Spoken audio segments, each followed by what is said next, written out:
Bien, el tema de tumores osteoarticulares es un tema apasionante en la cual día a día las ciencias médicas evolucionan rápidamente, ya que el objetivo es tratar de evitar la mortalidad por ese tipo de patología. Este trabajo debe ser en conjunto y debe realizarse en centros altamente especializados, ya que requiere de trabajo de equipo.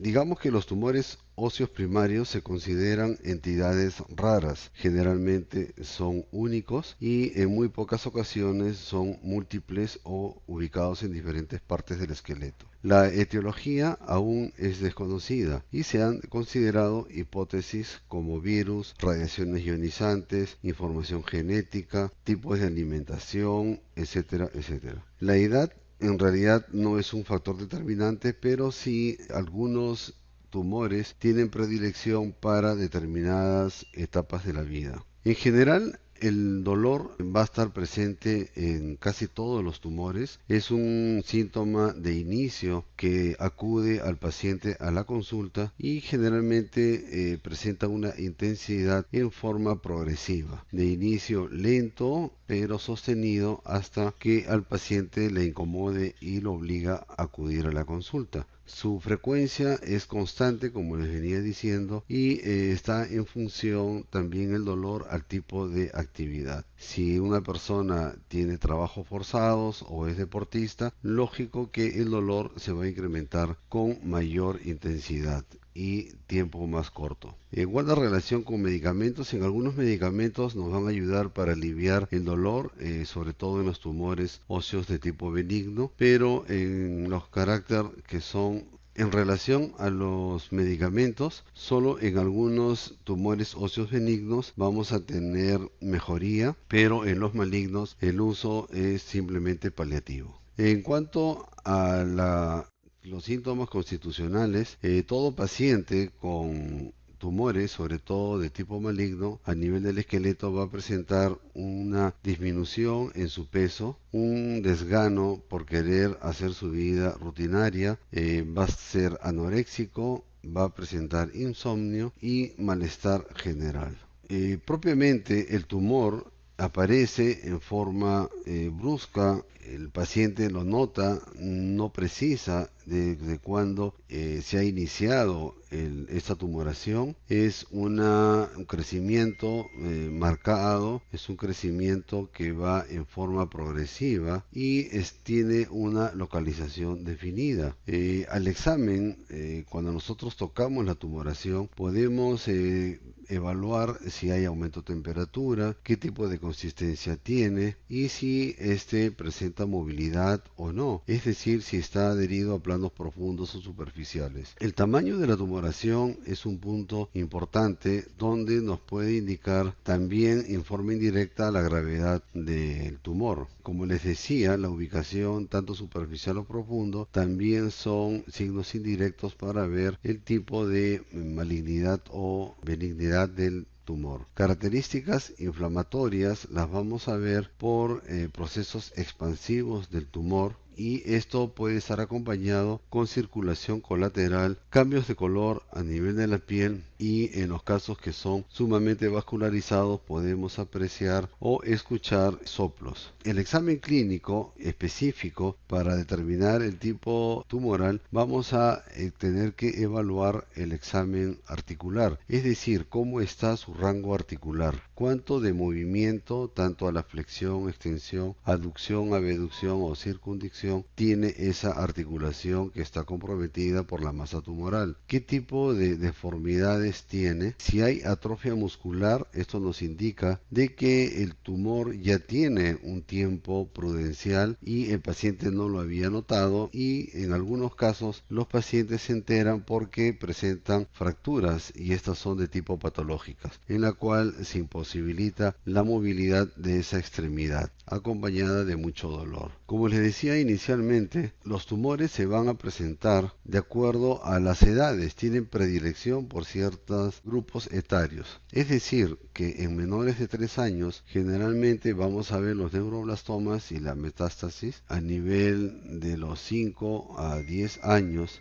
estaremos viendo los quistes únicos, los quistes aneurismáticos, granulomas eosinófilos, y de los 15 a los 30 años estaremos viendo los osteosarcomas, que es uno de los tumores malignos mucho más agresivos, los condroblastomas, los fibromas condromixoides y los osteomas osteoides. En la cuarta para quinta década estaremos viendo los tumores de células gigantes, los sarcomas parostales, y para la sexta séptima década estaremos viendo los condrosarcomas, sarcomas parostales, y en pacientes mayores de 50 años la metástasis óseas, estas provenientes de cualquier tipo de órgano interno, y los mielomas múltiples. Estos parámetros etarios van a ser referenciales, pero no necesariamente se van a ceñir estrictamente a la edad. Por lo tanto, debemos de aprender a identificar los tumores tanto con imágenes como por su cuadro clínico. En cuanto a la localización, los tumores óseos generalmente van a estar ubicados en zonas de crecimiento rápido. Esto quiere decir en zonas metafisiarias, y predominantemente están ubicadas alrededor de la rodilla. Esto quiere decir en la metáfisis distal del fémur y la proximal de la tibia, y también estarán alejadas del codo. La metástasis y el mieloma múltiple van a ser ricas en médula ósea, como los huesos planos, el fémur y el húmero. El único tumor que se encuentra dentro de la epífisis es el condroblastoma. Dentro de la evaluación del paciente debemos de ayudarnos con el laboratorio, para lo cual solicitamos en primera línea el hemograma, en la cual generalmente vamos a apreciar un paciente que está con trastornos a nivel de las proteínas y también asociado a hemoglobinas bajas. La gran mayoría de los pacientes va a estar asociado a temas de anemia. En el examen de orina vamos a observar si este paciente presenta pérdidas de proteínas, si hay pérdidas de sangrado y otros elementos que nos podría inducir a determinar qué tipo de tumoración es la que estamos tratando. En cuanto a la fosfatasa alcalina, esta va a estar incrementada al igual que la fosfatasa ácida por la concentración o el grado de destrucción de tejido óseo. La deshidrogenasa láctica también va a estar incrementada. El calcio y fósforo, justamente como les decía, por la destrucción del tejido óseo. Es importante pedir proteínas para ver el grado de nutrición y cómo se está consumiendo el paciente con ese tipo de patologías, y un proteinograma electroforético muy importante, sobre todo en el tema del mieloma múltiple. Asimismo, también es importante ver cómo está el dosaje de creatinina y la depuración de creatinina para determinar la función renal. La radiología es un examen importante de costos bajo y rápido acceso a la gran mayoría de los pacientes. Es un examen en el cual nos va a ayudar gran parte del diagnóstico. Una buena radiografía tiene que presentar un buen contraste para poder determinar bien la imagen ósea, el tejido óseo. Esto significa que las partes blandas no deben de interferir la imagen ósea. Para ello, nosotros vamos a ver en las imágenes radiológicas si estas lesiones son de tipo monostóticas o polistóticas. El hueso comprometido vamos a determinar si es largo o plano, y en cuanto a la localización, si está en zona epifisiaria, en zona metafisiaria o a nivel de la diáfisis. Si esto es intramedular, cortical o juxtacortical. La longitud y circunferencia del hueso que está comprometido para determinar en forma indirecta si hay compromiso de partes blandas o no. La radiografía también nos va a ayudar para determinar cómo es el tipo de destrucción o alteración a nivel del tejido óseo. Es por ello que nosotros vamos a ver cómo es la anatomía de esta lesión. Vamos a ver la interfase tumor-hueso. Las lesiones benignas generalmente tienen un crecimiento lento, tienen un borde esclerosado, quiere decir que hay una banda blanca alrededor de este tipo de lesiones, lo que nos indica en forma indirecta de que esto corresponde a una lesión de tipo benigna. Y si no fuera así, estaríamos sospechando de lesiones líticas agresivas de poco tiempo que inducen más a pensar en las patologías de orden malignos. La imagen de hueso apolillado es una imagen que los bordes no están bien definidos, los bordes presentan pequeñas erosiones y, como lo vemos en estas imágenes, aquí lesiones tipo sacabocado y son de un crecimiento rápido y sumamente agresivos. La característica de una destrucción ósea de tipo permeativa indica de que esta destrucción ósea es bastante agresiva, es mucho más rápida que la anterior y los orificios son más destructivos, hacen imágenes tipo panal de abejas y generalmente van acompañados de fracturas patológicas. La reacción a la destrucción, la reacción del tejido óseo vamos a determinar, como les decía, por un incremento de tejido óseo, es decir, un engrosamiento de la cortical, que esto nos induce a pensar que es una lesión de tipo benigna, mientras que si la cortical presenta adelgazamiento y un proceso expansivo o abombamiento de la cortical, puede ser benigno pero agresiva. En algunos tumores nosotros vamos a ver que las lesiones pueden ser líticas, blásticas o mixtas. Líticas significa que predominan más las células osteoclásticas, las células responsables de la destrucción de hueso, mientras que las células osteoblásticas son las células que van a ser formadoras de hueso, o en algunos casos los tumores pueden tener ambos tipos de células. Cuando vemos calcificaciones sólidas, vamos a ver punteados o en columnas de humo, como vemos en estas imágenes. Bien, hay como una aureola, como si fuese un humo alrededor de ese tipo de lesión. Es importante ver la integridad de la cortical. No siempre se van a encontrar lesiones óseas que impliquen una ruptura de la corteza ósea y depende mucho de que tengamos una buena radiografía para poder determinar las características de las imágenes radiográficas.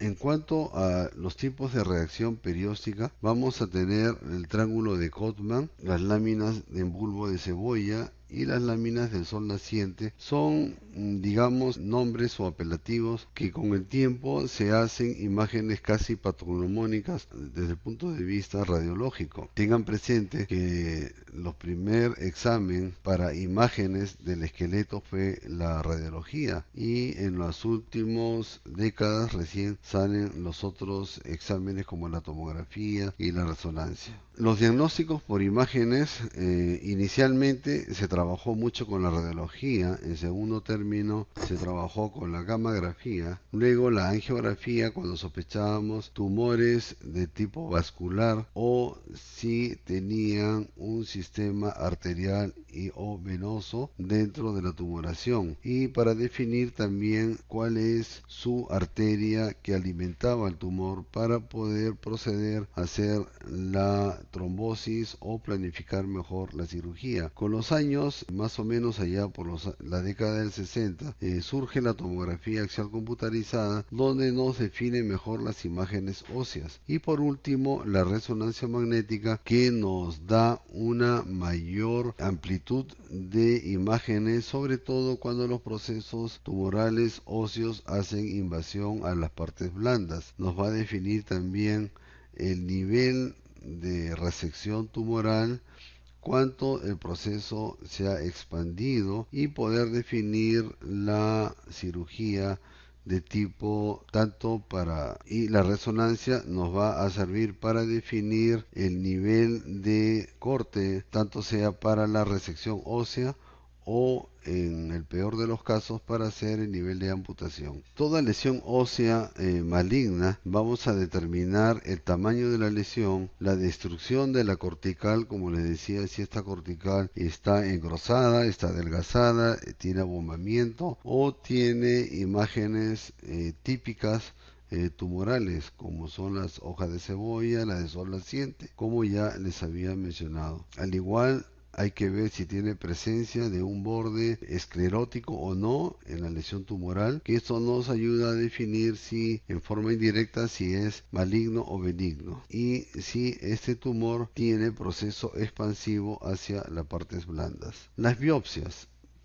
Es un procedimiento sencillo, práctico, puede hacerse con anestesia local y se puede realizar a través de una aguja. Esta biopsia o esta toma de muestra del tejido tumoral puede ser abierta o puede ser a través de una punción. Los métodos para el estudio pueden ser a través de congelación, en la cual un patólogo calificado nos puede indicar si este tumor tiene células malignas o no en la misma sala de operaciones y en un tiempo corto, entre 5 a 10 minutos, para poder definir la conducta quirúrgica del cirujano, y posteriormente, sacado la pieza operatoria, hacer un estudio con parafina para confirmar o ampliar el estudio histopatológico. Cuanto a los tumores óseos benignos, en resumen, vamos a decir de que son de crecimiento lento, el paciente no lo nota en forma inmediata, es un tumor que está localizado generalmente a nivel diaficiario o metaficiario, y el principal síntoma es el dolor, motivo por el cual acude a la consulta. Los tumores óseos benignos se van a catalogar por su conducta en inactivos, que estos no crecen, pueden cicatrizar espontáneamente, sobre todo cuando la cortical se rompe y estimula la formación de tejido óseo. En los tumores benignos de tipo activo, el crecimiento es progresivo y sintomático. Pueden dar algún tipo de deformidad del hueso.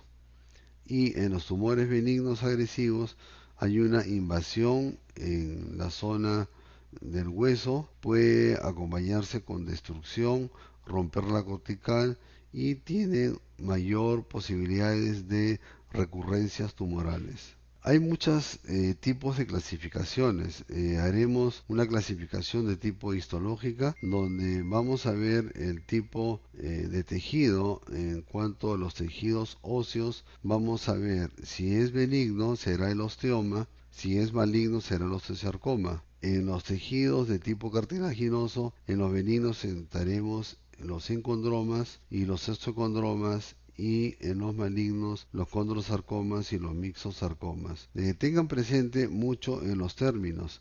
El prefijo sarcoma implica malignidad. Este es un prefijo que nos va a indicar que el tumor es de aspecto maligno. De acuerdo a la clasificación de la Organización Mundial de la Salud, vamos a ver que los tumores formadores de tejido óseo benigno están los osteomas, el osteoma osteoide gigante, o llamado también el osteoblastoma. Hablemos un poco sobre el osteoma. Se comenta que la existencia real es discutida y se le atribuye a una serie de estímulos como traumatismos, infecciones o invasiones tumorales. Pueden dar hiperostosis reaccional inespecífica. Quiere decir esto un engrosamiento de la cortical, daño, manifestaciones clínicas a las neoplásicas óseas, y se le denomina osteosarcoma. Esto a diferencia de los tumores hiperostóticos masivos, que serían los osteomas verdaderos.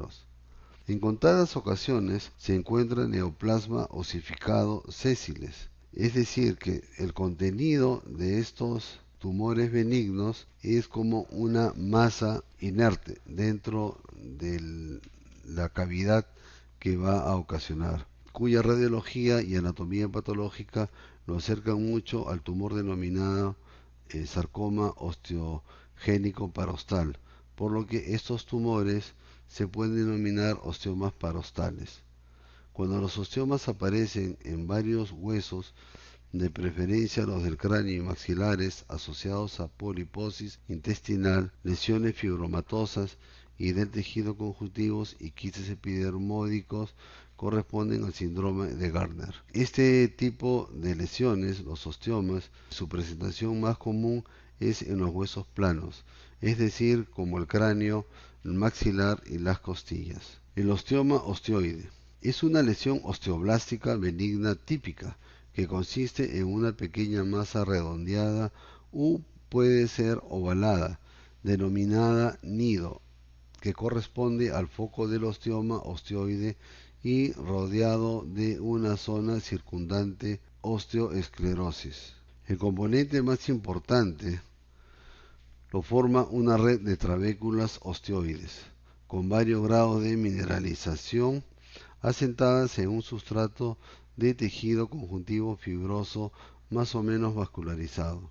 Como diagnósticos diferenciales para esta tumoración tenemos la osteomielitis focal subaguda o crónica y la osteocondritis disecante.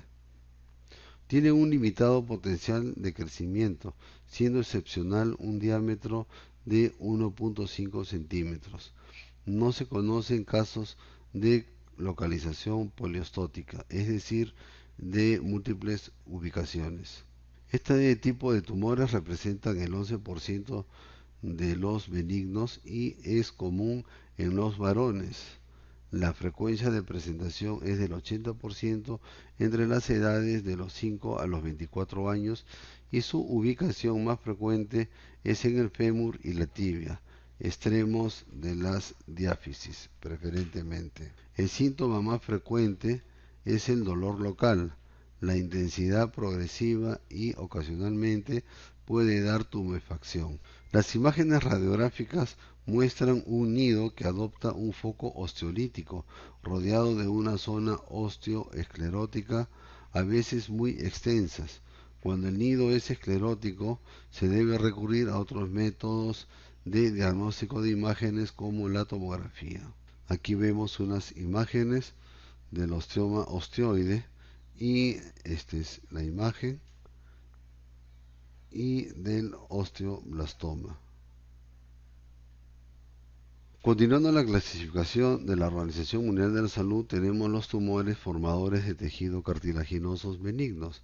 Dentro de ellos tocaremos el tema de condroma. Los condromas están formados por cartílago hialino maduro. Generalmente se hallan en pleno tejido óseo a igual distancia entre la cortical y la médula, lo que determina su nombre también de encondroma. Cuando tienen una topografía excéntrica, que es muy raro, abombando el periósteo se llama condroma perióstico. Y si la presentación es subperióstica, en huesos planos como las costillas, omóplato, coxal, no se pueden discernir por la destrucción de la estructura osteoporótica del tumor. Los condromas múltiples o condromatosis, también llamada, se caracteriza por el fracaso de la osificación encondral fisiológica, con producción de masas condrales tumescentes en la epífisis y en la metáfisis, denominándose enfermedad de Ollier. Y cuando la condromatosis se asocia a angiomas de partes blandas, se denomina síndrome de Maffucci. Además de la tumefacción, se producen incurvaciones y acortamientos del hueso afectado. La condromatosis, como la displasia fibrosa, obedecen a un trastorno de osificación, analogía demostrada por la presencia en la misma lesión de caracteres histopatológicos de ambos procesos. Se estima que una tercera parte de los condromas múltiples sufren degeneración maligna hacia condrosarcomas. Es por ello que este tipo de tumores debe de estar en constante observación. El tratamiento es quirúrgico con legrado de la cavidad ósea y algunos realizan rellenos con injertos óseos y o cauterización química. El osteocondroma o exostosis cartilaginosa también llamado, es un tumor benigno bastante frecuente que llega alrededor del 40%.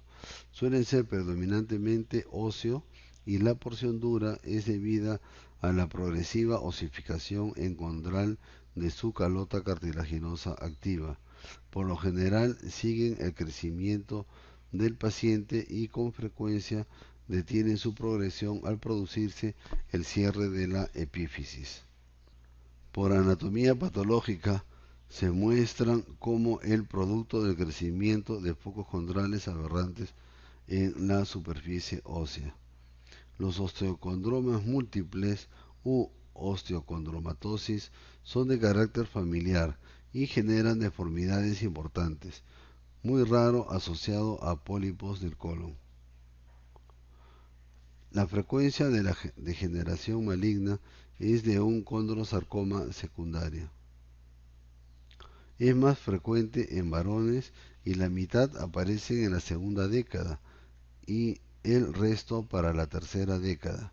Su ubicación es la metáfisis y muy raro en la diáfisis. El cuadro clínico de dolor es por el proceso expansivo y por la fractura del tallo tumoral. La radiología muestra una excrescencia ósea compuesta de cortical, continuación del hueso matriz, sino de una base amplia o puede ser pediculado. El tratamiento es quirúrgico al ras de la lesión y evitar las recidivas malignas. Las exostosis subunguiales son excrescencias de la porción distal de la falange y generalmente en el primer dedo del pie. Generalmente esto es debido a traumatismos y asociados también a procesos infecciosos. Aunque no se incluyen en los osteocondromas, tienen muchas similitudes en la radiología y la patología. Hablemos ahora sobre el condroblastoma benigno. Sus células proliferantes básicas de esa neoplasia guardan notable parecido con los osteoclastomas verdaderos, pero poseen las características de producir focos de matriz condroide, demostrando con la microscopía electrónica. El término fue dado así en 1942. Las zonas celulares de estos tumores contienen algunas figuras mitóticas y están asociadas a zonas condroides. Induce al error de diagnóstico un osteoclastoma de tipo maligno. Su frecuencia es menor del 1%. La estadística indica mayor frecuencia en varones alrededor del 60% y su presentación generalmente es en la segunda década. Su localización es en las epífisis de los huesos tubulares, incluyendo los de la mano y de los pies, siendo la mayor frecuencia en la rodilla. El dolor es el síntoma más frecuente con intensidad leve a moderada. Los rayos X muestran la lesión típica de una destrucción ósea central, por lo común claramente delimitada del hueso vecino normal por una imagen hiperostótico fino. A veces, dentro de la lesión, se aprecian zonas maculares densas en relación a la existencia de depósitos cálcicos y con el grado de densidad. Cuando se localiza en los huesos diapficiarios, generalmente afecta la epífisis y la metáfisis. Los condroblastomas voluminosos abomban y adelgazan la cortical externa. Los encondromas y fibromas mixoides rara vez afectan a la epífisis. Los condrosarcomas y el osteoclastoma benigno suelen producir osteolisis epifisiaria. El tratamiento es quirúrgico con exéresis y o raspado y colocación de autoinjerto. Siguiendo con el fibroma condromixoide, debemos decir que es un tumor raro y característico formado a expensas del tejido conectivo condroformador, es decir, condroide, fibromatoide y mixoide. Suele confundirse con un condrosarcoma.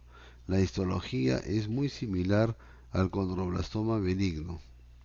Su frecuencia es menor del 1%, con preferencia al sexo masculino, y su presentación es en la segunda y tercera década de la vida. Su localización es de preferencia en la metáfisis. El dolor es la principal molestia, motivo por el cual acuden a la consulta. Los rayos X muestran imagen típica delimitada de rarefacción ósea que a veces ocasiona abombamiento o expansión del hueso. La cortical está borrada parcialmente a la altura del tumor. Puede verse huesos pequeños o un abombamiento fusiforme en todo su contorno. El tratamiento quirúrgico es la escisión de en bloque de la lesión y raspado adicional.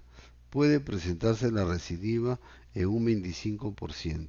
Aquí vemos la imagen de un osteocondroma de tipo pediculado, en la cual el acto quirúrgico deberá realizarse al ras, siguiendo la flecha, para así evitar las recidivas. Aquí tenemos otro ejemplo. Estas son múltiples osteocondromas en la zona de la metáfisis distal del fémur. Y vean que todavía está presente el cartílago de crecimiento, por lo que nos hace pensar que este es un adolescente. Aquí vamos a ver un adelgazamiento de la cortical en esta falange proximal del pulgar, y en la cual ha logrado erosionar hasta fracturarse el hueso. En esta otra imagen vamos a ver que aquí hay destrucción y abombamiento de la falange proximal del dedo anular. En relación a los tumores formadores de tejido fibroso benigno, contamos con el defecto fibrocortical, llamado también fibroma no osificante. Según la Organización Mundial de la Salud, lo define como una lesión ósea no neoplásica de etiología oscura, caracterizada por la presencia de tejido fibroso dispuesto en remolinos, conteniendo células gigantes multinucleadas, pigmento hemosiderínico e histocitos cargados de lípidos. El fibroma no osificante, llamado también fibroma no osteogénico, y el defecto fibroso cortical son las lesiones fibrosas más frecuentes del hueso y son histológicamente idénticos.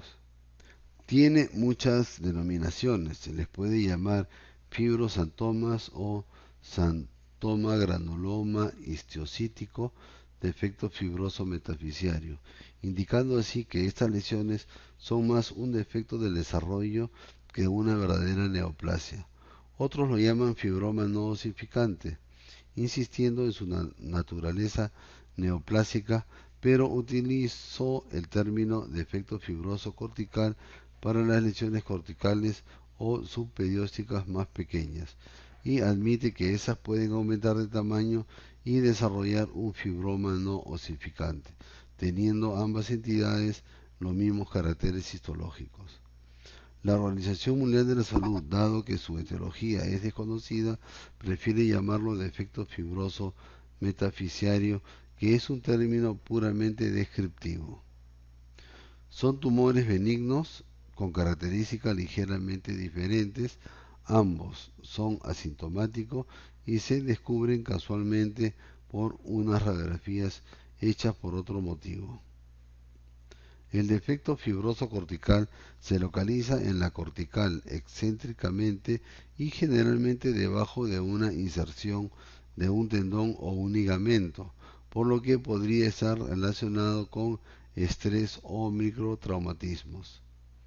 La corteza es erosionada desde afuera y sustituida por tejido fibroso e histiocitario, con células gigantes multinucleadas y macrófagos cargados de lípidos. Es asintomático, normalmente solitario, con predilección por los huesos largos. Es muy común. Según Mirra y colaboradores, el 30 al 40% de los niños entre 4 a 8 años presentan esta lesión. El fibroma no osificante también suele ser una lesión solitaria, aunque puede tener áreas de afectación múltiple. A diferencia del efecto fibroso cortical, asienta más en el área metafisiaria y localización central. Solo da síntomas si se provoca una fractura de estrés o una fractura patológica. Pueden ocurrir en pacientes de más de 25 años. Algunos autores piensan que se originan en defectos metafisiarios previos que crecen e invaden la porción ósea medular. Es el resultado del defecto de desarrollo del hueso cortical periostal y lleva al fracaso de la osificación. Su historia natural de ese tipo de tumores es que se desarrolla típicamente en la niñez y la adolescencia y es más frecuentemente en varones, en una proporción de 2 a 1. Ambas lesiones tienen predilección por los huesos largos y particularmente el fémur, metáfisis distal y diáfisis, y la tibia. El defecto fibroso cortical es la lesión más común y es asintomática como les había mencionado. El término fibroma no osificante se aplica a pequeñas lesiones que aumentan y se extralimitan de la porción medular del hueso. El fibroma no osificante normalmente es excéntrico en su situación. Esta lesión involucra más a menudo el canal medular y la corteza subyacente. Se presenta como un efecto radiolucente elíptico. Se localiza en la metáfisis y en el área metadiafisiaria y exhibe un modelo de crecimiento longitudinal. Los bordes exteriores de la lesión son lobulados, semejando a un racimo de uvas. La arquitectura interior tiene una apariencia espumosa. Hay normalmente una corteza de hueso reactivo o esclerosis que rodea la lesión. Puede haber adelgazamiento cortical y, en algún caso, ligera expansión del tumor que puede malinterpretarse como un cambio maligno. No hay reacción perióstica a menos que haya una fractura patológica. Generalmente las radiografías simples son suficientes para el diagnóstico y las técnicas de imagen adicionales no son necesarias. El diagnóstico diferencial de esos tumores incluye tumor pardo del hiperparatiroidismo, enfermedad de Payet, histiocitoma fibroso, fibroma desmoplásico de hueso, osteosarcoma y displasia osteofibrosa. El tratamiento de una lesión que no está causando síntomas no necesita tratamiento de tipo quirúrgico y esta debe ser controlada en un periodo de cada 6 meses. Si este tipo de lesiones involucra más del 50% de la circunferencia del hueso, está proclive a presentar fracturas, por lo tanto debe ser tratado. Y el tratamiento consiste en el curetaje intralesional y colocación de injerto óseo, siendo suficiente así su recuperación total. De preferencia el injerto óseo debe de ser autólogo. Hablando ahora de la displasia fibrosa, diremos que es una enfermedad ósea en la que el tejido cicatricial se desarrolla en lugar de un hueso normal. A medida que el hueso crece, el tejido fibroso se va a expander, lo que debilita el hueso. La displasia fibrosa puede causar que el hueso afectado se deforme y se vuelva más susceptible a las fracturas. Su presentación es más común en el cráneo, fémur, tibia y peroné, costillas, pelvis y húmero. No aumenta la susceptibilidad de una persona para el cáncer. La mayoría de las personas con displasia fibrosa tienen un solo hueso afectado y no desarrollan ningún signo o síntoma. Su desarrollo se ha relacionado con una mutación genética que afecta a las células que producen el hueso. Además de las fracturas de hueso, la displasia fibrosa grave puede llevar a deformidad de los huesos, pérdida de audición y visión, artritis y cáncer. Se descubre en forma casual en las radiografías por otra enfermedad. La mayoría de las personas con displasia fibrosa son diagnosticados en la adolescencia o edad adulta temprana. Los casos leves generalmente no causan signos o síntomas y los casos más graves de displasia fibrosa pueden dar lugar a dolor y deformidad ósea. Se debe controlar su enfermedad con seguimientos con radiología cada 6 meses y si no hay progreso de la enfermedad no requiere de mayor tratamiento. Si desarrolla signos y síntomas, el tratamiento puede incluir medicamentos o cirugías. Los medicamentos llamados bifosfonatos, incluido el pamidronato y alendronato, se utilizan para inhibir la descomposición ósea, conservar la masa ósea e incluso aumentar la densidad ósea en la columna vertebral y de la cadera, lo que reduce el riesgo de fracturas.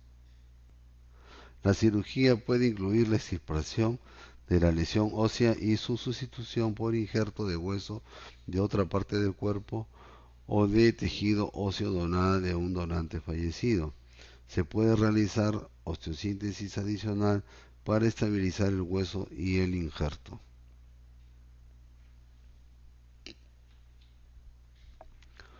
Aquí vamos a ver las displasias fibrosas que han originado una fractura y como tratamiento debemos realizar la osteosíntesis y la colocación de injerto óseo y la total recuperación del paciente.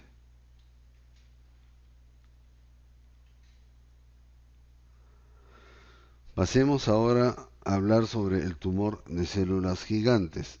El tumor de células gigantes estaba catalogado antiguamente como un tumor agresivo, pero en realidad es un tumor benigno que se comporta de manera agresiva a nivel local, lo que origina problemas para el tratamiento más que para el diagnóstico. También se denomina osteoblastoma o tumor de células gigantes benigno, para diferenciarlo del tumor de células gigantes maligno de tejido primario. Su histología exhibe dos componentes clásicos: las células estromales mononucleadas, alargadas u ovoides, de núcleos grandes, y las células gigantes multinucleadas. Es un tumor que se presenta principalmente en adultos jóvenes, de 20 a 40 años de edad, es decir, en personas que han alcanzado la madurez esquelética. Es raro en menores de 15 años. Por otra parte, es 2 veces más frecuente en el sexo femenino. Es de ubicación excéntrica y habitualmente alrededor de la rodilla y va destruyendo la cortical. En cuanto a la incidencia, corresponde de 5 a 8.6% de todos los tumores óseos primarios y al 22.7% de los tumores óseos benignos, entre los cuales ocupa el segundo lugar. Es la sexta neoplasia ósea en frecuencia. Las localizaciones más frecuentes son en el fémur distal, tibia proximal y fíbula proximal, que corresponden alrededor del 50% de los casos. La ubicación alrededor de la rodilla es la más frecuente del tumor de células gigantes.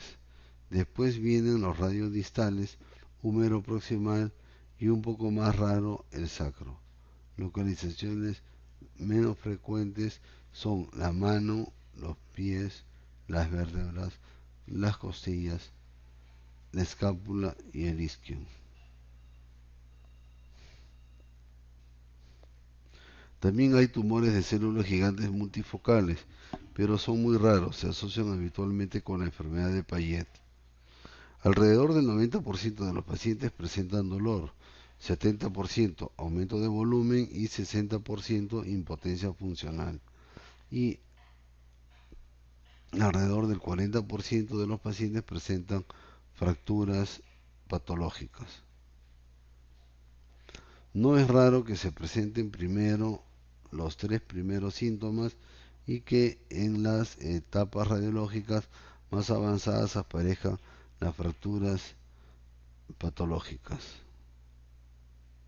Es importante destacar que el laboratorio es normal. Se debe descartar el tumor pardo, en el cual hay imágenes níticas que no se presentan en el tumor de células gigantes, y se debe recordar la asociación con la enfermedad de Payet, sobre todo con el tipo multicéntrico. Está descrito el aumento de las fosfatasas alcalinas, pero en realidad aumenta más las fosfatasas ácidas. La radiografía nos va a dar una lesión radiolúcida, de ubicación excéntrica, expansiva, de bordes bien delimitados y sin reacciones periósticas. Va desde la zona epifisaria hasta la región metafisiaria. En la tomografía computarizada se comprueba una lesión intraósea hacia los bordes laterales con compromiso de partes blandas. La resonancia magnética se debe evaluar cómo se comporta la lesión en la cercanía de los vasos para poder determinar posteriormente cómo hacer la reconstrucción. Se debe ver cuánto llega hasta la epífisis, hasta las partes blandas y sobre todo cuál es el grado de compromiso de los vasos y nervios. Es importante hacer el diagnóstico histopatológico con tal fin se puede tomar una biopsia por punción o a cielo abierto.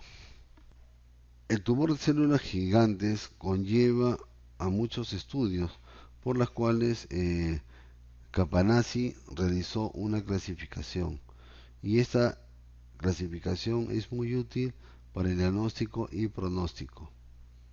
En la etapa 1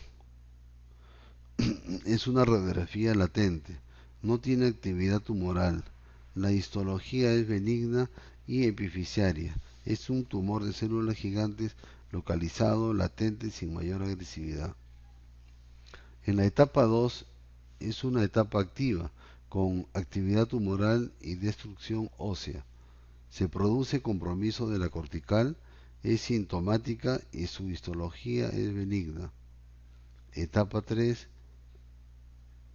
la radiología es agresiva, sintomática, hay compromiso cortical y de partes blandas, con histología benigna.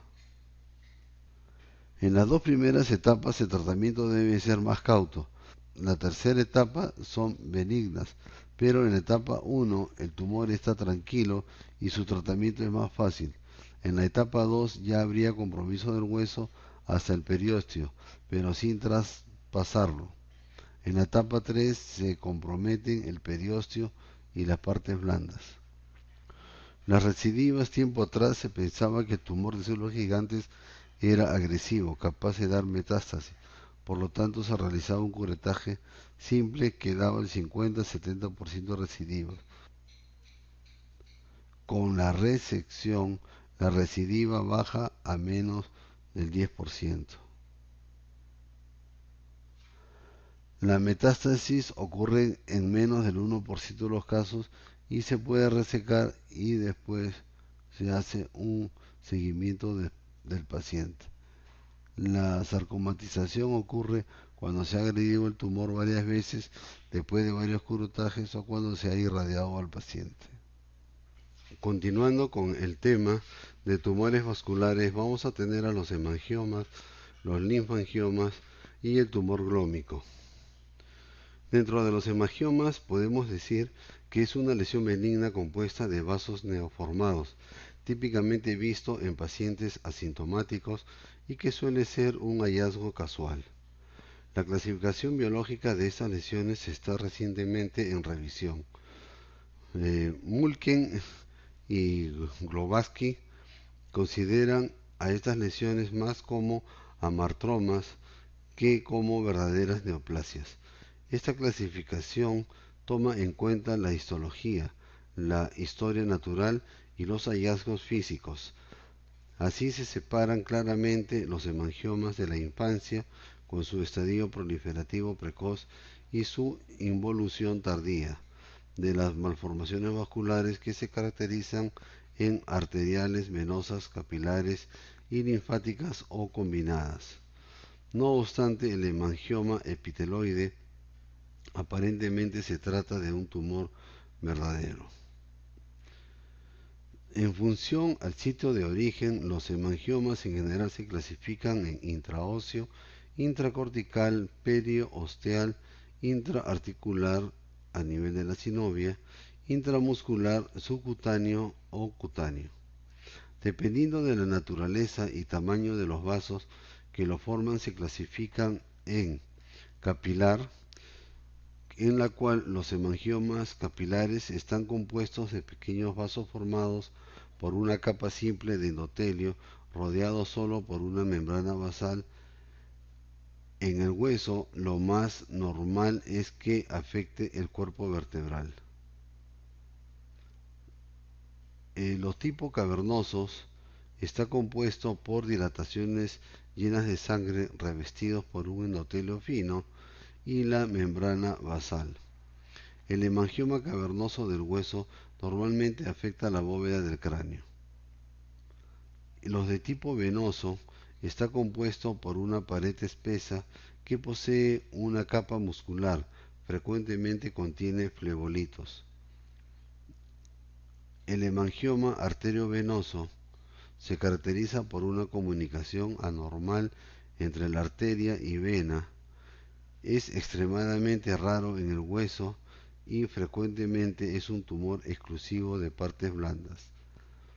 En los hemangiomas del esqueleto son poco frecuentes y se dan preferentemente en el sexo femenino, los hemangiomas de tipo mixto. Esta preferencia del sexo femenino está en una proporción de 2:1 con el masculino. Su incidencia aumenta con la edad, aunque resulta muy difícil fijar la edad, ya que permanecen asintomáticos. Se localizan generalmente en el cuerpo de las vértebras, principalmente en las torácicas y en el cráneo, ya sea en el hueso frontal y el hueso parietal. Es menos frecuente en los huesos de las extremidades. Estos tumores pueden localizarse en la superficie del periósteo, dentro de la corteza o dentro del canal medular. Suponen el 2% de las lesiones benignas del hueso y el 0,8% de todas las lesiones del esqueleto. Los pacientes sintomáticos por encima de 40 años pueden presentarse como consecuencia de pequeñas fracturas de la vértebra. Los hemangiomas normalmente se localizan en la columna torácica baja y se encuentran en un 11% de columnas post-mortem examinadas. Suponen el 28% de todos los hemangiomas intraesqueléticos. En las radiografías, los huesos largos o tubulares cortos se caracterizan por estriaciones burdas o por áreas líticas multifocales. La cortical está frecuentemente insuflada y adelgazada, pero no rota. Los hemangiomas periósticos y corticales se dan frecuentemente en la parte anterior de la diáfisis tibial. Estas lesiones se presentan como erosiones corticales líticas, ocasionalmente acompañadas de reacción perióstica.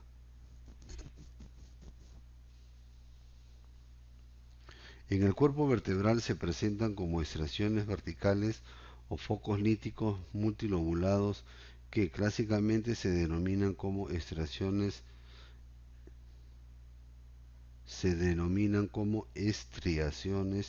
en reja de cárcel o en tela de pana o en panal de abeja.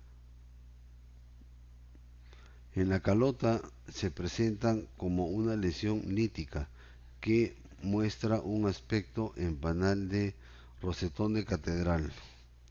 consistente en una zona redondeada con contornos bien definidos y trabéculas óseas que forman un retículo denso que irradia del centro a la periferia. La imagen radiográfica típica de un hemangioma muestra la estriación vertical y en la tomografía axial computarizada normalmente demuestra la trabeculación vertical con tejido blando interpuesto o atenuación grasa. En la tomografía, el hallazgo más importante es un patrón de múltiples puntos, denominado púas de hueso, en el cuerpo vertebral y representa una sección transversa reforzada de las trabéculas. En la resonancia magnética muestra una intensidad de señal notablemente aumentada en las imágenes de T1 y las imágenes de T2, que corresponden a los componentes vasculares. Las áreas de cruzamiento trabecular muestran una señal baja de intensidad independiente de las secuencias usadas. La hemorragia y trombosis también pueden causar aumento de la intensidad de señal en las imágenes de T1. La gammagrafía muestra un aumento moderado de la captación. El PET, emisión de positrones, correlacionando las imágenes con la resonancia magnética, en muchos casos los hemangiomas muestran una captación normal en las imágenes planas. Las imágenes de la PET son también normales, particularmente si las lesiones son menores de 3 centímetros de diámetro. También hay una disparidad entre la PET y la resonancia magnética, indicando que no hay correlación entre la intensidad de señal de la resonancia magnética y los patrones de captación en la imagen ósea. El diagnóstico diferencial en los pequeños huesos puede presentarse como una lesión expansiva y semejarse a un quiste óseo neurismático. Y en los huesos largos, en caso de que la lesión predominante sea radiolucente, se puede confundir con la displasia fibrosa. En las vértebras, el diagnóstico diferencial incluye la enfermedad de Payet, mieloma y metástasis, y en pacientes jóvenes el granuloma de células de Langerhans. Hay casos en que el hemangioma crece en la edad adulta. El crecimiento se puede reactivar con embarazos y por causas hemodinámicas. La exeris quirúrgica intralesional puede dar lugar a recidivas. La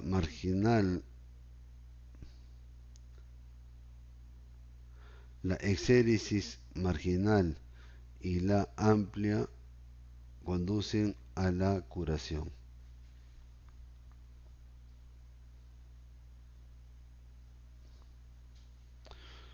Pero en general el tratamiento es la observación y la radioterapia en los casos de dolor persistente. En raros casos se puede indicar la embolización vascular.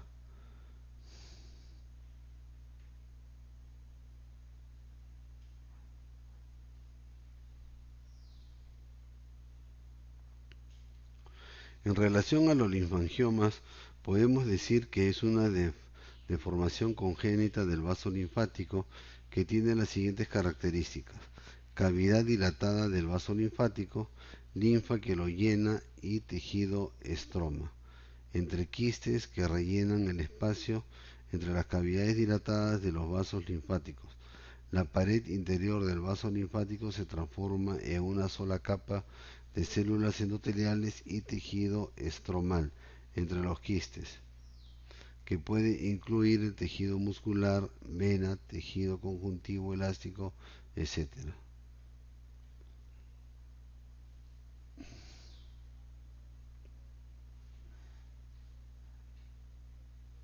Patológicamente hablando, se clasifica en tres tipos, dependiendo del tipo de dilatación de los vasos linfáticos. Es decir, pueden ser linfangioma quístico, linfangioma esponjoso y linfangioma capilar. Sin embargo, es raro que un quiste se componga de un solo tipo. Además, no existe una norma para diagnosticar y precisar cada tipo. El tumor glómico fue descrito por primera vez por Wood allá por el año 1812, siendo Mason quien le dio su nombre en 1924. Se trata de un tumor vascular benigno raro derivado del cuerpo glómico neuromioarterial. Clínicamente es característica la triada de sensibilidad al frío, dolor paroxístico intenso y localización exquisita del punto doloroso. Aproximadamente el 80% de las lesiones se localizan en la extremidad superior y de estas la mayoría se sitúa en la zona subunguial. El tumor glómico fue descrito por primera vez por Wood. Clínicamente puede evidenciarse una masa visible o palpable en la región subunguial, una mácula o punto rojo rosado o azulado, o un aumento de la curvatura o deformidad de la tabla unguial. En ocasiones, esta distrofia puede ser el único signo, y se han reportado casos imitando una distrofia media canaliforme. La triada sintomática de ese tumor es el dolor paroxístico, intolerancia al frío y localización exquisita de dolor en la zona del tumor. No siempre están presentes los síntomas en su conjunto, sino el dolor es el más constante.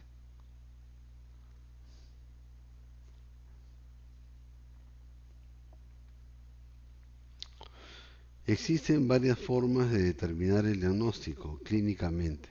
Para ello, las pruebas clínicas del test de Love es sugestivo del diagnóstico.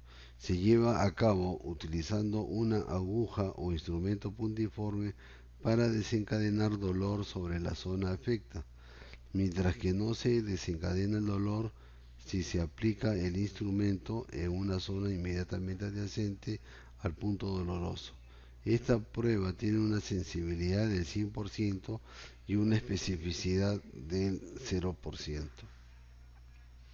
El signo de Hildreth se refiere a la desaparición del dolor isquemia en la extremidad afecta tras colocar un torniquete. Esto pone de manifiesto la naturaleza vascular de la lesión. Su sensibilidad está entre el 77.4 al 92% y la especificidad entre el 91 al 100%.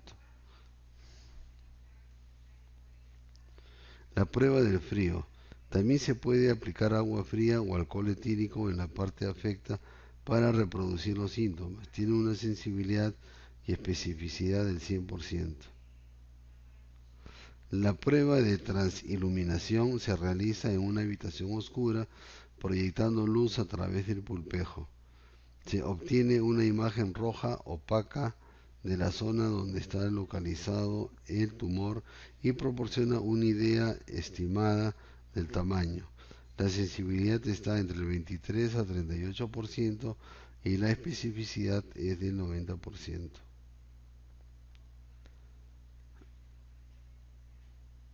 En cuanto a las pruebas de imagen, podemos decir que la radiografía puede detectar tumores grandes, pero la mayoría de las veces es normal en lesiones de pequeño tamaño.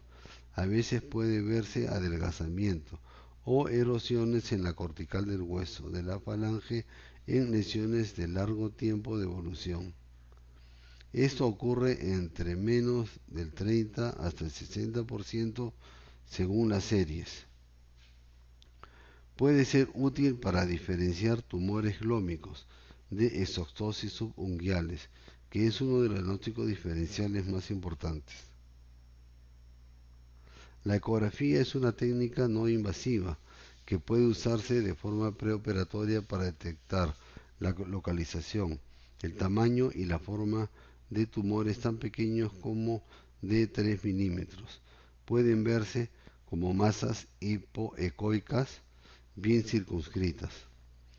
La limitación se encuentra en las lesiones pequeñas, planas y en los artefactos que puede crear la uña y que no permiten diferenciar tumores glómicos de otras masas hipoecoicas, por lo que sería complementaria a un diagnóstico clínico.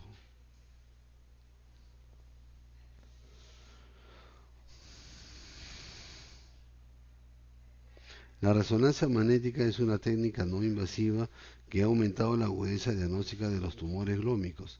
Sin embargo, debido a su alto costo, no puede realizarse de rutina. Las lesiones pueden verse con imágenes ligeramente hipointensas o hiperintensas en T1 e imágenes hiperintensas en T2. Dependiendo del tipo histológico, puede ser más difícil el diagnóstico del tumor glómico y la señal a veces puede aparecer a la del lecho unguial. La imagen en T1 se muestra mucho más intensa tras una inyección de galodinio, con lo que la lesión puede verse más claramente. El tratamiento de lesión es la extirpación quirúrgica completa del tumor, que supone su curación. El tiempo de recuperación suele ser de 2 a 4 semanas, pero en ocasiones el dolor tarda meses en desaparecer. Para aquellos pacientes que no pueden o no quieren operarse, se ha descrito que indometacina puede controlar el dolor en 10 días. Otros medicamentos descritos son el láser de colorante pulsado, el láser de argón y el CO2 y la escleroterapia. La principal complicación del tratamiento quirúrgico son la recidiva, que se describe en el 5 al 15%,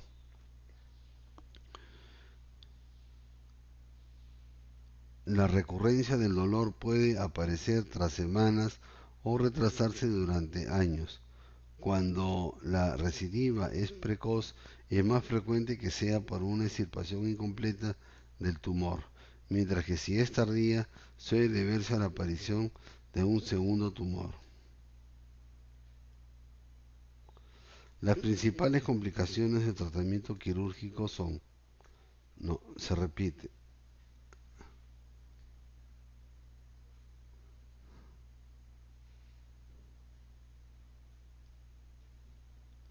Otra complicación común es la distrofia unguial, que ocurre cuando existe un daño en la matriz unguial. Yendo a las imágenes, aquí nosotros podemos apreciar una tumoración de células gigantes a nivel de la zona metafoepifisiaria del húmero derecho. Aquí vemos la hipercaptación con una gamografía de tipo trifásica y estamos apreciando el acto quirúrgico en la cual se ha realizado un curetaje amplio y el relleno con tejido óseo del mismo paciente, extraído generalmente de la cresta ilíaca. Asimismo, podemos hacer cauterizaciones químicas a través de nitrógeno líquido, en la cual hay que tener mucho cuidado en la colocación, ya que puede quemar los tejidos blandos que no tienen que ver con la parte tumoral y logrando con el tiempo a lograr un relleno de esta cavidad. En los tipos de hemangioma, aquí vamos a apreciar, hay un hemangioma gigante a nivel de la parte posterior del fémur distal, lo que viene a ser la zona poplitea, y su tratamiento, como ya se mencionó, es de tipo quirúrgico. Es importante en estos casos identificar el vaso principal que va a alimentar esas tumoraciones para que la cirugía sea más fácil y no tan sangrantes.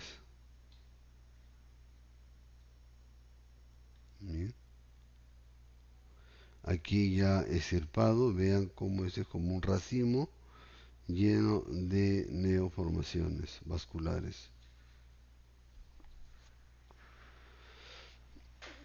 Otros tipos de tumores del tejido conectivo benigno vienen a ser los fibromas desmoplásicos y los lipomas. El fibroma desmoplásico es un tumor benigno extremadamente raro, con menos de 200 casos reportados en toda la literatura médica. Es un tumor de progresión lenta con células productoras de colágeno propiamente diferenciadas. Este tumor es caracterizado por infiltración local agresiva. La localización más común es la mandíbula, seguido por el fémur y la pelvis. Los hallazgos clínicos incluyen dolor tarde en el transcurso clínico e hinchazón. Los hallazgos clínicos incluyen dolor tardío e hinchazón. Puede presentarse con efusión articular. Solo el 12% de los casos presentan fractura patológica. Y este tipo de tumor ocurre mayormente durante las primeras 3 décadas de vida y se encuentra tanto en hombres como en mujeres en la misma proporción. El diagnóstico del fibroma desmoplásico es difícil de hacerlo radiológicamente, ya que estas demuestran lesiones expansibles medulares de naturaleza osteolítica y márgenes escleróticos propiamente definidos. El tumor ovalado se encuentra frecuentemente en la metáfisis a lo largo del eje largo del hueso y usualmente la corteza es delgada con lesiones intratrabeculares que confieren una apariencia lobulada descrita como burbujas.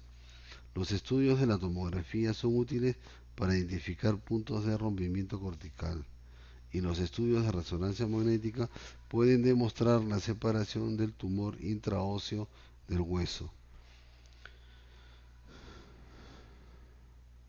El diagnóstico diferencial desde el punto de vista radiológico incluye el fibroma no osificante, tumor de células gigantes y la displasia fibrosa.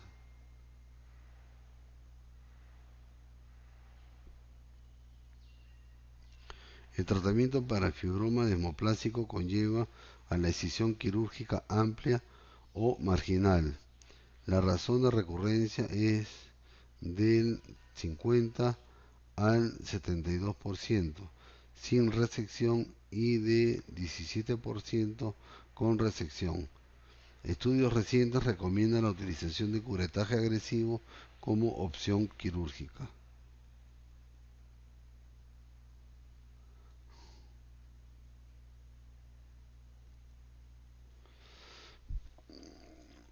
Los tumores lipomatosos constituyen una de las áreas de mayor actualidad dentro del campo de los tumores de los tejidos blandos debido a su amplio espectro de diferenciación, morfología y presentación clínica, y a los notables avances en el campo de la biología molecular. Además, considerados globalmente, representan el grupo tumoral más común, en contraste con el resto de tumores de los tejidos blandos. La inmunohistoquímica desempeña un papel poco relevante, de tal modo que el diagnóstico descansa principalmente en la observación histológica y correlación clínica.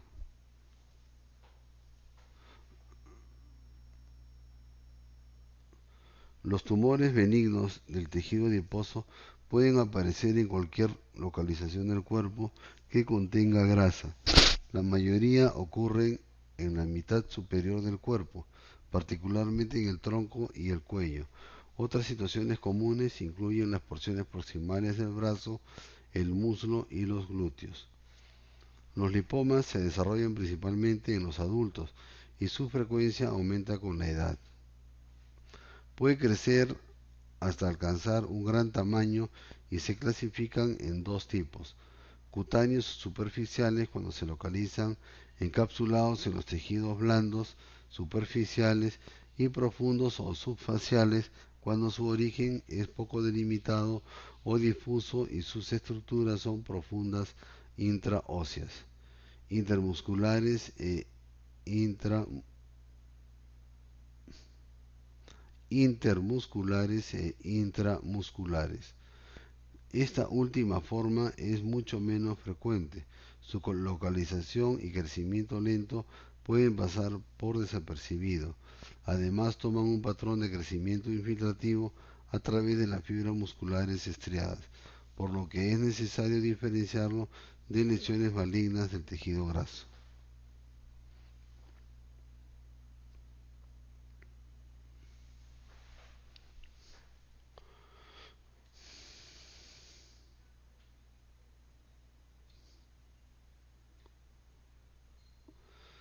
Aquí vemos imágenes de tejido tumoral fibroso.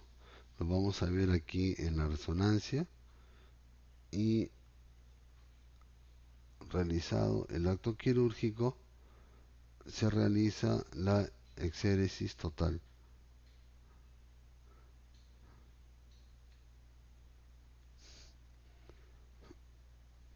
Aquí vemos otro casito.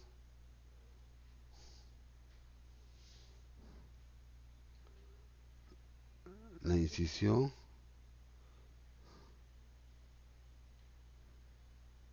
Y la extirpación.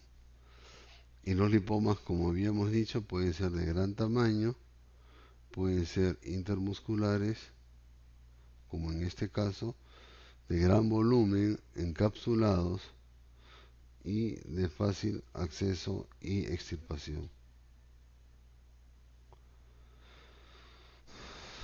Una vez extirpados los tumores benignos lipomatosos, no comprometen la función muscular ni articular, por lo que el paciente recupera totalmente su función.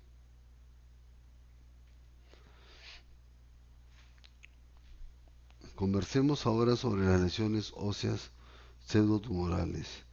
Dentro de estas lesiones se describe el quiste óseo solitario, que son verdaderos quistes ya que carecen de revestimiento epitelial. El revestimiento de la cavidad está formado por el propio tejido conjuntivo de la pared tapizado por células planas del mismo. Por ello, más propiamente, se deberían denominar pseudoquistes. Lo más importantes son el quiste óseo esencial, el quiste óseo neurismático y el ganglión intraóseo. Hay otros como el quiste calcáneo o los quistes subcondrales de la artrosis, pero son menos trascendentes y no los mencionaré en esta oportunidad. El quiste óseo solitario, llamado también esencial, simple, unicameral o quiste óseo benigno, se trata de una cavidad ósea que contiene líquido claro ambarino o sanguinolento, revestida por una membrana constituida por tejido conjuntivo laxo de espesor variable en el que puede observarse osteoclastos, restos de hemorragia reciente o antigua y depósitos de colesterol. Se localiza en los huesos largos, generalmente en la metáfisis del hueso o del fémur o tibia, aunque puede darse en huesos planos y en los huesos maxilares. Se observa preferentemente en las 2 primeras décadas de la vida y es de franco predominio en varones. Radiológicamente muestra una zona de osteolisis bien definida con abombamiento de la cortical, la cual puede estar rota, lo que puede causar la caída de fragmentos dentro de la cavidad, lo que se denomina signo de Reynolds o del fragmento caído, y es patognomónica de esta enfermedad.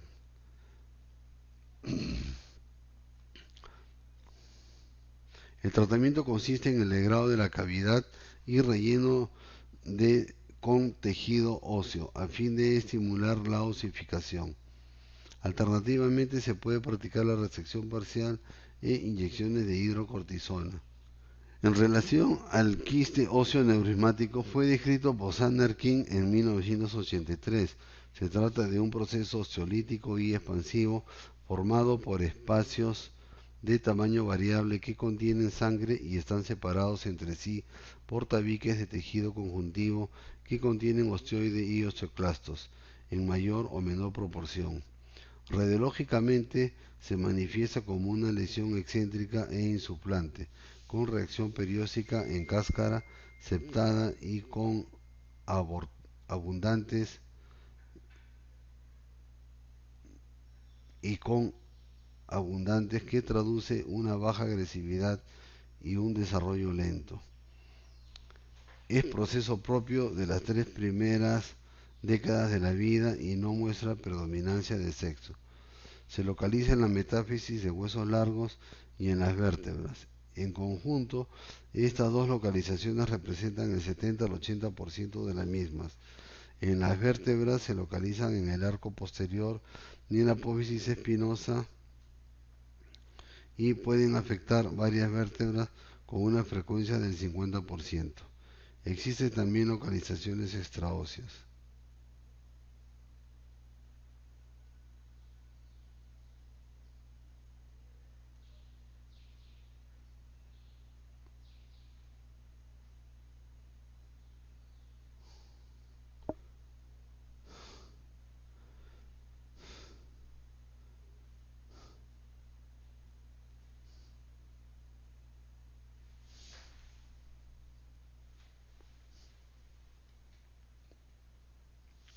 Aquí vemos imágenes del quiste óseo neurismático, un gran quiste óseo a nivel de la zona metafisio-diaficiaria del fémur en su porción distal y cómo se ha ido rellenando con el injerto óseo.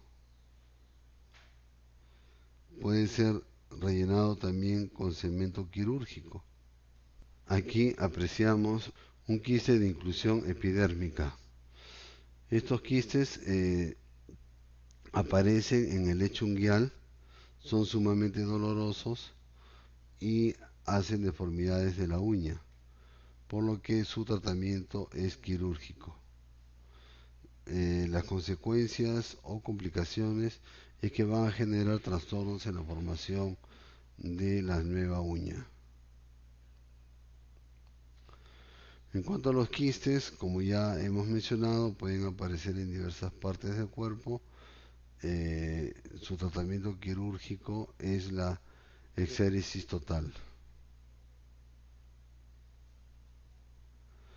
Aquí vemos una tumoración a nivel del muslo con sus imágenes correspondientes en diferentes cortes y listo para ser extirpado. En cuanto a los tumores malignos, como ya hemos mencionado, los tumores malignos tienen la denominación o el prefijo de sarcomas. Son tumores en las cuales van a deteriorar notablemente al paciente, los van a poner caquéticos, disproteicos, anoréxicos y el síndrome consuntivo es sumamente marcado. Dentro de los tumores malignos más comunes, vamos a hablar del osteosarcoma. El término de sarcoma fue introducido por el cirujano inglés John Abernathy en 1804 y deriva de las raíces griegas que significan excrescencia carnosa. En 1805, el cirujano francés Alexis Boyer, quien era el cirujano personal de Napoleón, usó por primera vez el término osteosarcoma. El osteosarcoma es el tumor primario óseo sólido más frecuente, constituyendo aproximadamente un 20% de los sarcomas primarios de hueso. Tiene una incidencia de 3 pacientes en 1 millón de habitantes nacidos vivos y es con mucho una enfermedad de la edad juvenil.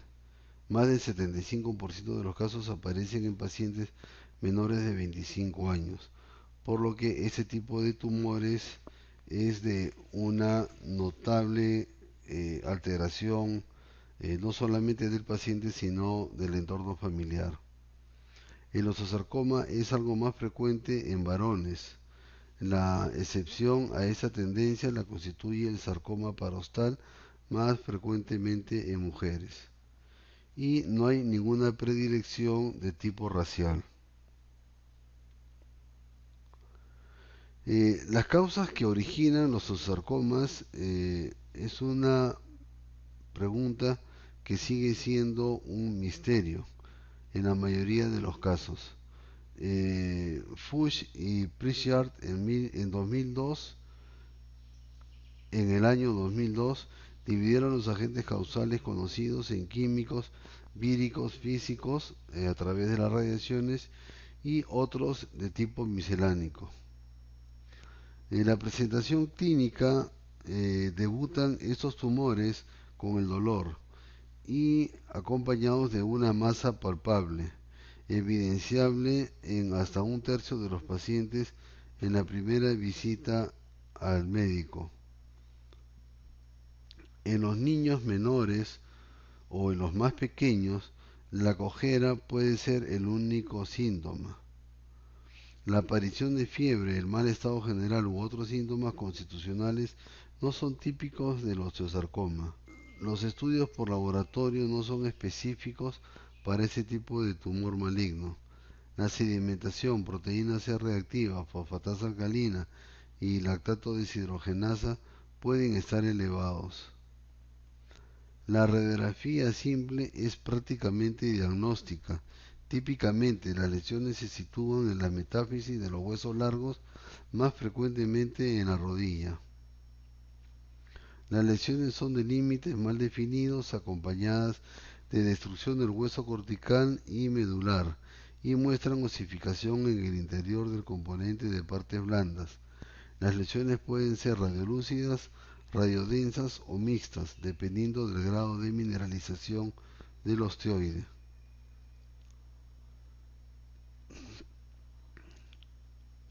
La resonancia ha sustituido a la tomografía computarizada como prueba de elección en la determinación de la extensión de este tipo de enfermedades. Aunque la tomografía detalla mejor la extensión de la destrucción ósea, la resonancia tiene la ventaja de proporcionar mayor detalle de partes blandas y en la relación del tumor con estructuras neurovasculares adyacentes. Es además más sensible a la hora de cuantificar la extensión de la afectación intramedular. La gamografía ósea y el PET son técnicas adicionales útiles, pero más adecuadas en la estadificación que en la evaluación de la lesión primaria. La mayor utilidad del escáner óseo radica en la detección de depósitos metastásicos en otros puntos del sistema esquelético. Se dice pues que el osteosarcoma va a tener una diseminación por vía hematógena, por lo que en la primera consulta ya debemos de sospechar de micrometástasis. La conducta para el tratamiento de un osteosarcoma debe ser sumamente agresiva, rápida, por lo que se determina desde el punto de vista oncológico como una emergencia, ya que si no se detecta metástasis, los éxitos de tratamiento van a ser mucho mayores, con resecciones solamente a la parte tumoral para poder hacer cirugías reconstructivas, y de lo contrario, si se presenta metástasis, el tiempo de vida generalmente no excede de los 12 meses. El uso de la quimioterapia hoy en día se aplica en fase inicial para producir necrosis tumoral y poder acceder mejor para la extirpación quirúrgica del tumor. Se dice además que la quimioterapia preoperatoria experimenta una consolidación o condensación, o incluso se dice que el tumor se reduce de tal forma que hace más fácil la resección quirúrgica. Hoy en día hay múltiples esquemas para tratamientos de quimioterapia donde se utilizan la doxorubicina, el metrotexate en alta dosis, el cisplatino y la ifosfamida, pero esto manejado en centros especializados oncológicos. Otro tumor importante de mencionar es el condrosarcoma. El condrosarcoma es un tumor maligno que se produce de la matriz cartilaginosa. El condrosarcoma primario es muy poco común, se plantea centralmente en el hueso y se encuentra en los niños. El condrosarcoma secundario se debe a defectos del cartílago benignas como osteocondromas o encondromas. Estos tumores también se pueden clasificar como intramedulares, que por lo general surgen de encondromas y la superficie que se derivan de los osteocondromas. Los condrosarcomas ocurren en la quinta o sexta década de la vida y tienen una razón hombre-mujer de 1.5 a 1. Es más común su presentación en el fémur, húmero, costillas y en la superficie de la pelvis.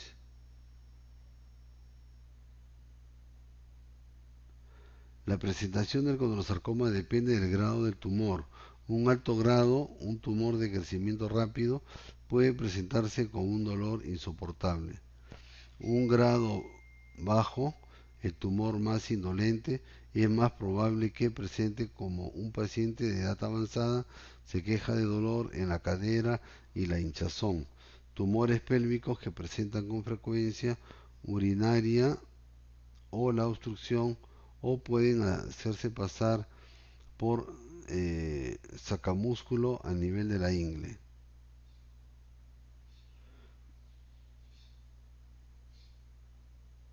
En las radiografías simples, el condrosarcoma es un fusiforme, de efecto lucente, con festoneado de la corteza interior y reacción perióstica. Extensión en el tejido blando puede estar presente, así como punteada o punteadas de calcificación de la matriz del cartílago. La tomografía es útil para definir la integridad de la corteza y la distribución de la calcificación. La resonancia es muy valiosa en la planificación quirúrgica ya que demuestra la implicancia del tejido intraóseo y suave del tumor.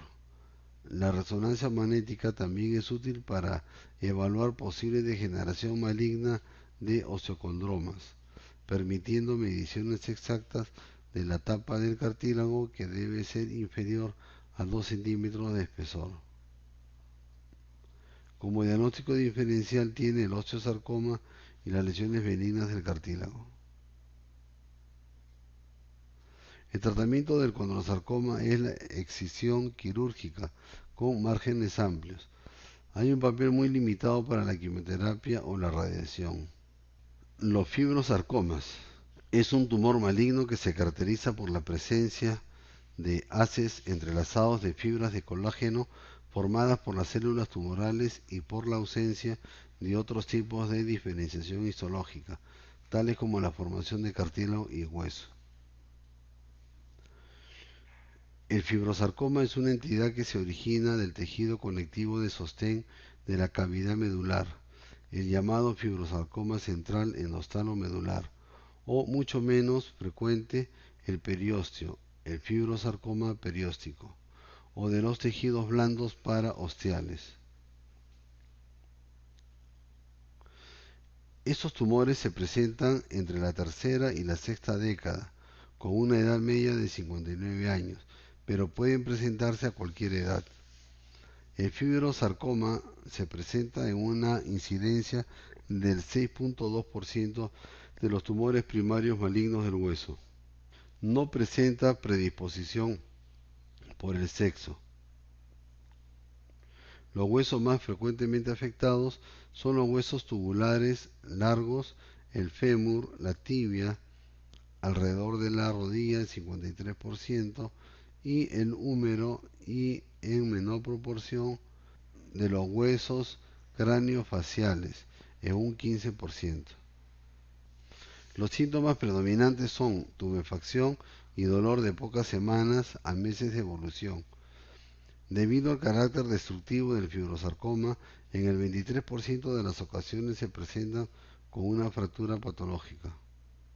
La radiología muestra imagen osteolítica a menudo permeativa o moteada, con bordes mal definidos y amplios, con escasa o nula esclerosis reactiva y generalmente sin reacción perióstica.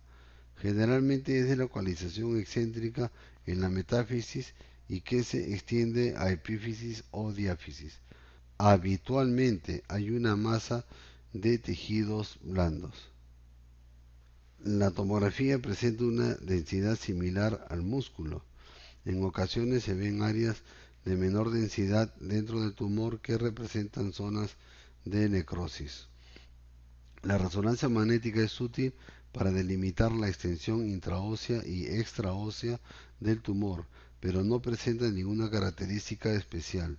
La señal de intensidad es inhomogénea y varía en función del grado de necrosis y hemorragia dentro del tumor.